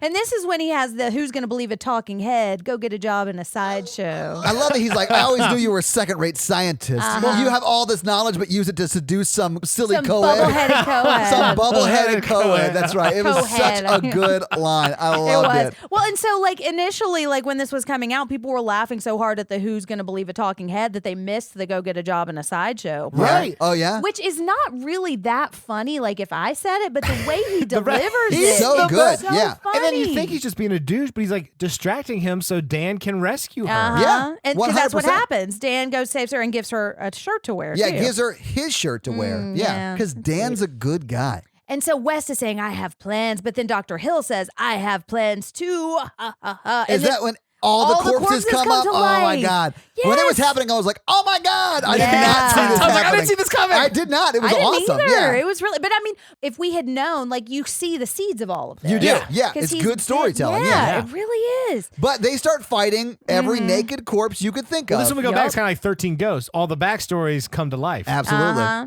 But the cool thing about this is these are the corpses that they were talking about Yeah. when they just went to go reanimate the bodybuilder guy. And we Right. see them fighting them. Unfortunately, everyone's nude. And Yep. that's sort of gross, but whatever. Yeah, well, and there's one moment when he picks the head up and he puts it backwards on his own neck, almost in a like say what kind of moment. Well, it's Catch because Dr. West. yeah, so funny. It's because they're like he's talking to Dr. West, but he's trying to see what's going on behind him. So yeah, he does. It's wacky. It It's is crazy. really yeah. funny. For a bunch of new dead people fighting, it is Yeah. bizarre and kind of delightful. Yeah. But not in a That's- weird way. Welcome, Yeah, welcome to Mikey Month. It is. This is this kind of batshit insanity Yeah, done right. absolutely. Yeah. So he's talking about he's made a new technique in lobotomy. So basically, what he's done is he's lasered into the brain, and now that he can pour this serum in, he can reanimate them and make them do whatever he wants. So it's like these two evil plans come together Converge, in yeah. the worst way possible. Absolutely. And he's like, I'm going to use this to control everyone. I'm going to be Yeah. so powerful. Yeah. I'm dreamed of power. And so corpses are about to brain laser into West, and Megan is trying to talk to Zombie Dad and say, I'm still your daughter, and I know you're still in there. And they don't make that super cheesy, which I appreciate. It also happens pretty quickly that he It does. turns from being on Dr. Hill's side to being on his daughter's side. Right. And he does sort of save his He daughter does. Mm-hmm. and Dr. McDreamy, and then he gets drawn and quartered. Yeah, It's- man. Wow. So he attacks Dr. Hill's body. He grabs the head and he like squeezes it Yeah. to like basically squash it. He does eventually squish it to death. Yeah. Mhm. And then the headless body, like they're fighting and it falls. So it's a zombie Dean and headless body fall out in the hallway right in front of the guard. And the guard's like, what? Just runs down the hall. I love Uh-huh. Yeah. He's like, just I don't get paid pieces enough for out. this. it. And he doesn't. He does not. No. Mm-hmm. And so they squash this head and they throw it against the wall, but they've still got all of these zombies. Well, running and the around. body to Which is deal the with. in-universe way to kill all reanimated things. And then Dr. West goes, And he takes his two syringes and he jams it into the body. oh my God, it was great. Ooh, and so he injects the body. This is when the dead head gets thrown against the wall, splattering and leaving like a bloody And then mark. one zombie knocks off some chemicals that start smoke. Yeah. And it's- then the overdose has some side Some effects. strange side effects. Yeah. Uh-huh, This is where I because- look for Jenn for a reaction. because his stomach explodes.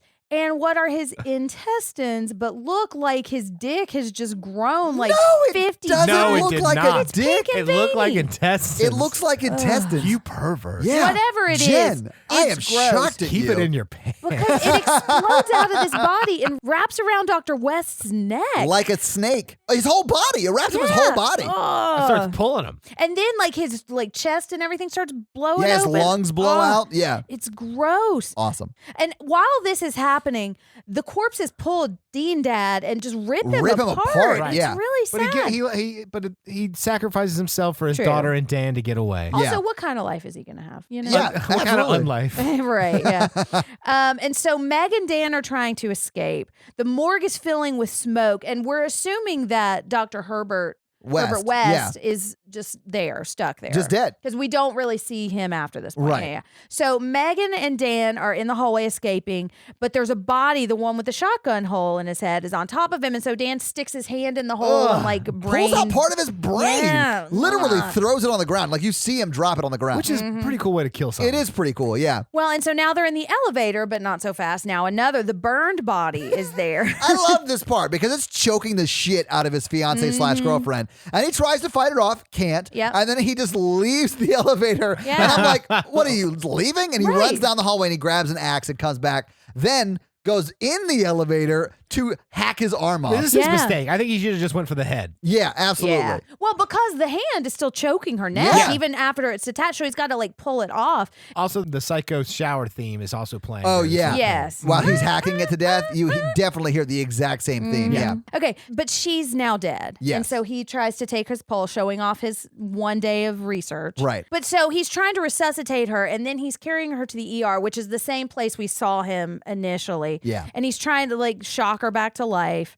And there's no response. And then he has the sad 80s music where he mourns over the body. Honestly, if I'm in a hospital and I code out like that, I don't want my doctor to try 3 chest compressions and then to like just call it. Yeah, Right. they did not go very long. They shock her once and like do chest compressions for like maybe 2 seconds and then it's over. Yeah. If that was your fiance, you'd be doing it for 30 minutes. Yeah. Absolutely. And Yeah. that's more realistic to how it actually Listen, happened. I think that the lady at the beginning was the love of his life because if you see after trying to resuscitate the lady at the beginning, he's like sweaty, he's gross. But at this point, he like tries for 2 seconds. He's like, well, I'll move on. Right. Yeah. And then he kisses her. Don't do he's- that. No tongue. What? And then he's real He said- sad. yeah. But You then, would, okay, would you kiss a corpse? If my fiance just died, like right next to me, I might kiss her. I don't know. That's I'd like a weird emotional state. I can't predict. Maybe a kiss on the forehead. but so he's sad, and we've got the sad, cheesy 80s music. But Yeah. then, oh yeah, I've got this reagent thing in this bag that I happened to carry up with me while I was carrying her. And so he opens it up and he pulls it, and the music has changed back to the Yeah. psycho music. And he pulls out the syringe, and it's bright green. Right. And he leans down. I love how this plays out because he says, "I love you," and he's about to inject her. And then it cuts to black, except for the bright green. Yep. And we see it disappear, and then we hear her scream. It disappears like he's injecting. Uh-huh. Yeah. Yeah. And that's, And that's the the movie. movie. Roll the credits. Yeah. Yeah. So, having watched the movie and having talked about it, what do you guys think? I like it a lot. It's Yeah. it's like one of the most well-made B movies. Yeah. That's a very good way of putting it. It does have a very B movie horror comedy vibe, but it's done very well. And it's going for that. Yes. That it knows what it is, Yeah, and I it think is so embracing too. it. I don't think it's accidentally a good movie. I think it's on purpose. Right. They And wanted to I do think it's this. smart because Yeah. it's like not predictable. Like characters do things realistic, but that you don't see coming. I No one's agree. like Yeah. super Oh, one yeah. note. I did Yeah. not see the plot of this coming. Like, I thought it was going to be Herbert West, like, reanimating a bunch of people. Right. And they had to fight him. Yeah. So, do you think that the unrated cut, Mikey, is better than the cut you saw when you were a kid? No. Aside from that scene, if that scene did not exist in the movie or if that scene had been cut down, because I like the implication of that. I just Sure. don't like how far they took it. Yeah, I agree. Like, other than that, I really enjoyed it. And this is not the kind of movie that I really like. So for what it is, I thought it's very well done. It's gross, but it's so funny that it doesn't bother me that much, Yeah. you know? I thought it was good because it was going to be like a B movie horror comedy and it nailed it. Yeah. I really liked it. And it is funny. Like, It nails the horror elements and the comedy elements. agree. Yep, I There agree. are some gory sort of things I don't love. Like I don't love body horror, but I really liked this movie. I thought it was great. Yeah. But all right, well, let's do some box office. All right. What do you guys think the budget for this movie was? I think I might know, but I'm going to say $1 million. I was gonna say 2. You think the budget was $2 million? Yeah. Now, I usually get budget information off of The Numbers, which is like a very good site because Box Office Mojo got bought by somebody and it sucks. So I couldn't find it on the numbers. They didn't have good numbers on the numbers for the budget. Hi, Renee. But I did find it on Wikipedia. So Wikipedia is not like super reliable, but Right. this is where I could find it. The budget was $900,000. Nice. So that's pretty low budget, even for an 80s movie. Right. Considering the amount of practical effects in this movie. Yeah, that's fair. So how much do you guys think it made in its domestic run? I have no idea. 10 million? I don't think it made his budget back because I don't think this was released in theaters. It was released in theaters. Okay. It Well, made I like- guess that's it why made we like can do it. 400,000. What do you think, Jen? 500,000. It made $2 million. Oh, Ah, okay. yeah, Good. Nice. not bad. Well done. So it probably made its budget, and I don't know if they even spent money to market it, but Maybe if they it did, it probably broke even. Yeah. Yeah. So in its first week out, it was 16th at the box office, and it was Sounds up about against movies like Commando, Back to the Future, and Back to the Future was in its 16th week when this movie came Wow. out, and Back to the Future was third that week at the box office. So good. That movie's It so is. good. I mean, yes, it is good. It was up against Better Off Dead, Pee-wee's Big Adventure. So a lot of movies. It was 16th its first week out. And in the first week, it made $543,000. Okay. In its second week, it was 13th at the box office, and it made $620,000. Nice. So it did better its second week than it did its first week. Word of and mouth. that is, yeah, exactly. That is very, very strange for a movie. Especially So- one like this. But yeah, so it did pretty well in its theatrical run. And I assume that because the second week was better than its first week, that there wasn't a lot of marketing for this before it was already in theaters. Yeah. And it was really word of mouth that got it to be as good as it was. But that's box office. Nice. All right, Well, Jen, you good. got some fun facts for us? I do. Nice. Yes, I'm excited I've about been this. Me teasing too. these fun facts. Okay, so I'm going to try to present them in a logical order. Okay. Okay, so this was an adaptation of an H.P. Lovecraft story called Herbert West Reanimator. Yeah. And it was written in 1922. And it's actually 6 installments of short stories. Oh. And it was written to be a parody of Frankenstein.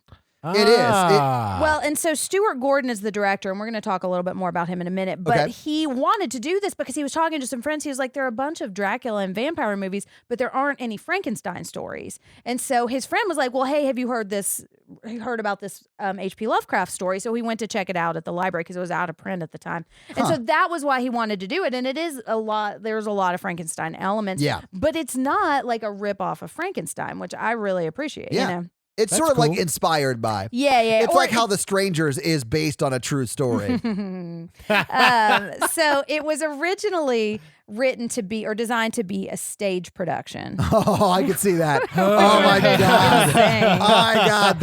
I would go see that. I would 100%. go see that. Yeah. Well, there's a musical adaptation. What? I know. In 2011. Yeah. What? So if we can ever find that, I would love to I will watch it. go. I'll go. And Hell also, yeah. somebody said there's a music. I knew that there was a musical of The Evil Dead, but I haven't seen it yet. But that's something we need to check out. Yeah, too. someone brought that up in the Facebook group Yeah, yesterday. Yeah.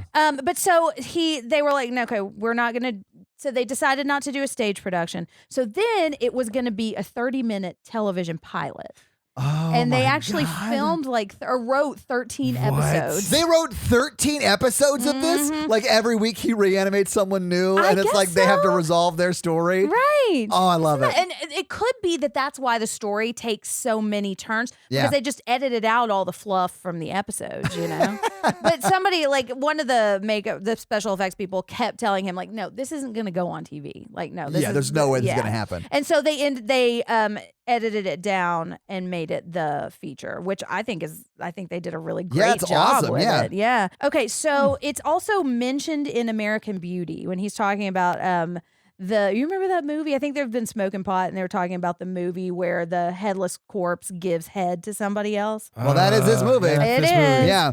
There are 2 sequels. What? Bride of Reanimator. Oh my! Is it Barbara Crampton? I don't know if she's in it, but I mean, why wouldn't it be? That you is. know? Oh, I hope so. And Beyond Reanimator. Beyond Reanimator. Mhm. Oh my God! I know. So it originally got an X rating, of course. of course it did. And there's an interview I read with Scott Gordon that I'll link. And also Consequence of Sound has an interview with him that's about to run. Nice. I'm not sure if it's out at the time of this release, but check that out too.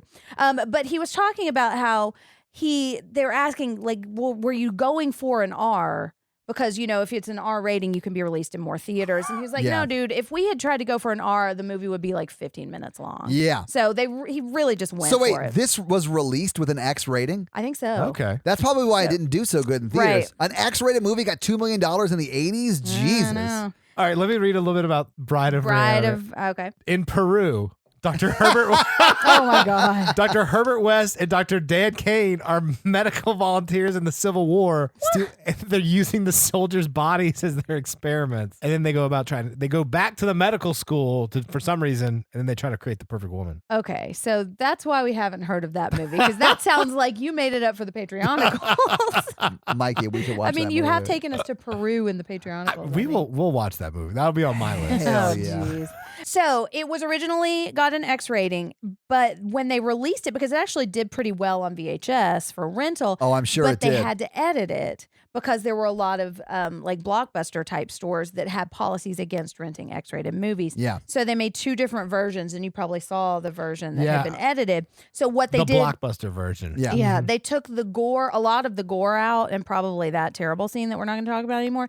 And they added in some of the cut scenes. Like Oh, the interesting. extended Okay, so that's scenes why they I'm like, added in. he's a hypnotist, and it obviously says that. Yeah, they Oh, added yeah. that back in Interesting. to fill out the time, you know. I honestly would watch that cut. It's It'd not be bad. interesting to do like a absolutely. head-to-head comparison, you know? Head-to-head. I love it. That was pun intentional? That was pun intentional, yeah. I nailed it. Okay, so John Nolan, I hope I'm saying that right. It's Naulin. He did the makeup effects, and I think he did a great job. He did a great job, yeah. Yeah, I don't particularly like any of them because they're all gross. Because they're good. Yeah, exactly. Yeah.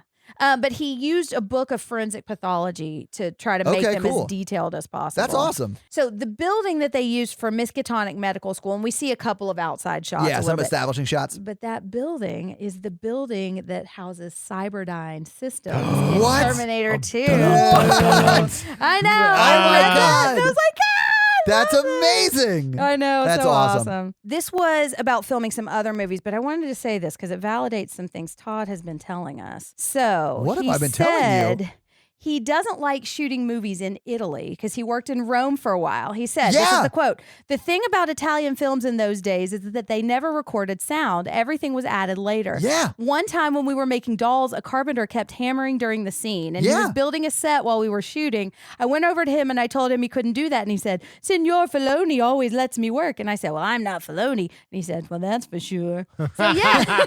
Yeah, I mean, that's why Suspiria is unwatchable to me, because they shot it in Italy and everything's overdubbed and it looks horrible. Yeah, and I'm not saying I didn't believe you when you told me that, but it was like so funny to see that fact. Yeah, I don't think it's necessarily Dario Argento's fault, except for the fact that he decided to film in Italy. Right. But yeah, it's just horrible because I can't get over the bad dubbing of that movie. So the corpses in this movie, all of the corpse squad, they worked out together at the YMCA to coordinate their movements. Oh my God. Wouldn't that be so fun? That is awesome. Yeah, it sounds like it was really fun to work on this movie. So the woman who is being resuscitated at the beginning is apparently a dildo enthusiast and would hide them would hide them like in next to the bodies in the morgue. Wait, so she would Why was she allowed on set after her would scene? Play practical jokes? That's awesome. Was she one of the zombies at the end? I think she was. Well, yeah, because if she died, he wheeled her down in. Yeah. We see her put that I body think she's in that the one room. who messes up the smoke and starts the fire. Yeah. David Gale is the actor who played Dr. Hill, and we already talked about how he shaved his head. But so his wife, while they were watching the movie, apparently after the Hedalingus scene, she stormed out. What? I don't know how connected this was, but she divorced him after this movie. What? She was like, "How could you? You'd never do that to me." I mean, maybe. Oh my God. That's definitely something you tell someone before they watch the movie. Oh, yeah. Hey, honey, just want to pre-warn you that I do something to Barbara Crampton that I would never do to you. But let me say, I knew that was going to happen, and hearing it and knowing it's in the movie and seeing it are different things. I get that. But would it make you divorce the Podfather? No. I mean, it could be the straw that broke the back, you know? But no, I mean... But the Podfather would have to be He wasn't very emotionally supportive before he filmed that scene. Right, That's fair. Yeah. And she's like, why wouldn't you tell me when you were filming it? Why is everything such a secret? Exactly. Everything. And where were you last night? I personally think she divorced him because she didn't like him as a bald man. And he had to shave his head for this. Could be. So last fun fact, and it's a serious one. Oh, is that a sad one? Yeah, a little bit. But it'll end on, I'll bring it around. Okay. So Stuart Gordon is the director of this movie, and he passed away about a month ago. Which you may have heard. I know. I didn't know that. Yeah. Probably of coronavirus. What? That's not confirmed. And it was before I think it was before a lot of shit got locked down. If it was respiratory related, it probably was. Probably. Yeah. And I don't know that for sure. Sure. But so this was his debut film. Really? Yeah. I think he killed it. Me too. I did too. And then brought it back to life and then killed it again. Absolutely. Yeah, it is shot very well. I like it. Yeah.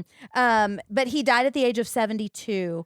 And he also was a co-writer for he worked on a bunch of other stuff like in the horror community, like Castle Freak is another notable one that he did. But he was one of the co-writers for Honey, I Shrunk the Kids. No shit. Yeah. Oh, that's awesome. Yeah. And like I said, Consequence of Sound is either has out now or is about to drop an interview with him. Yeah. Is it a recent interview? It is, yeah, like right before he died. Oh, so he directed Fortress. And those are my fun facts. Well, thank you for your fun facts, Jen. Well, you're welcome. That's awesome. Well, let's do the scary scale, Jen. Hey, listeners. Our scary scale is a scale we use to rank how scary we thought the movie was. It's not a ranking of the quality of the movie. It's how scared we were today when we watched it. Our 1 example is Ghostbusters. Our 10 example is Texas Chainsaw Massacre. All right, Todd.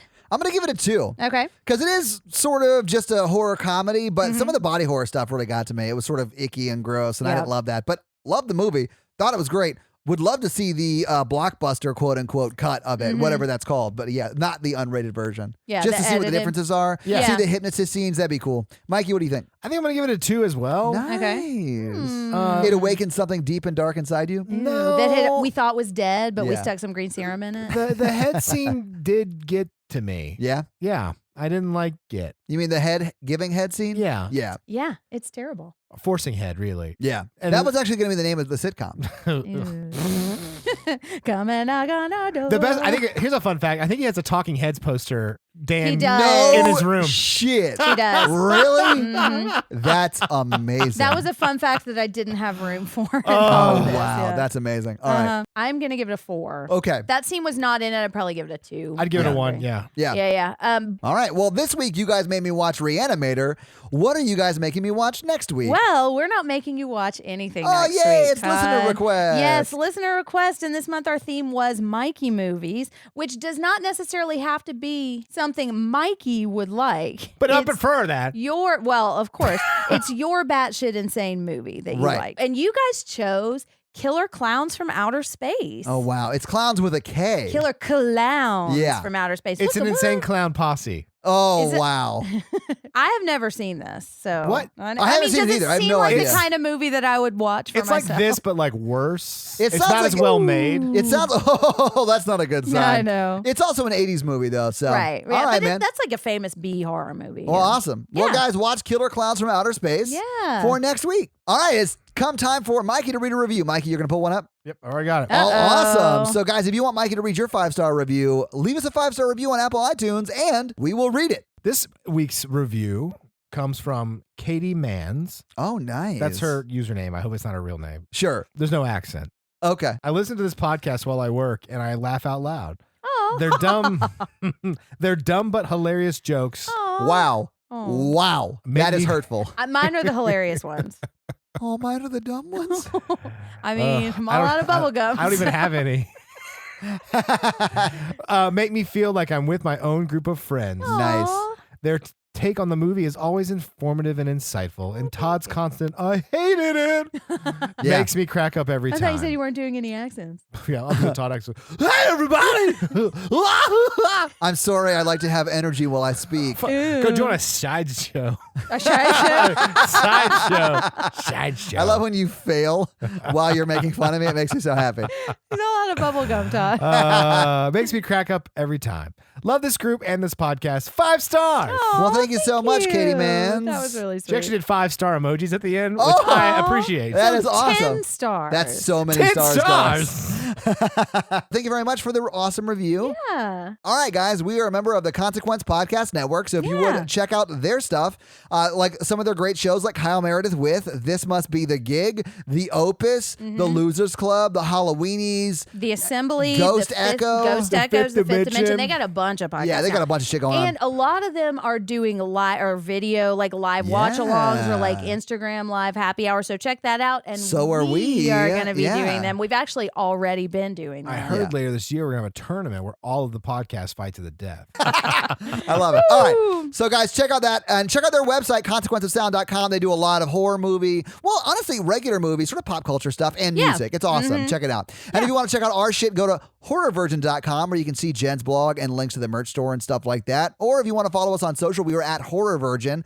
Mikey is at mrandolph24 and has just started tweeting. Jen is at Jen Ferratu Wow. with 2 N's, and I'm at Todd J Awesome on all the socials. And if you can financially support the show, please do by going to patreon.com/horrorvirgin for a lot of great levels and a lot of great things.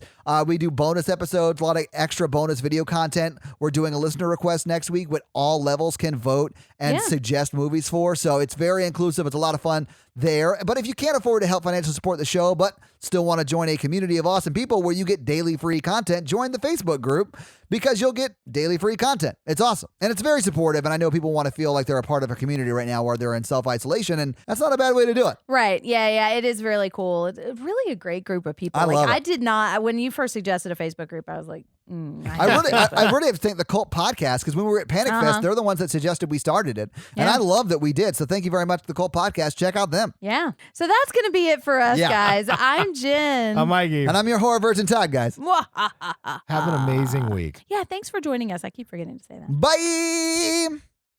Back to life, nerds. I don't have a girlfriend. Mikey, we know. Single nerds. Make me feel fine.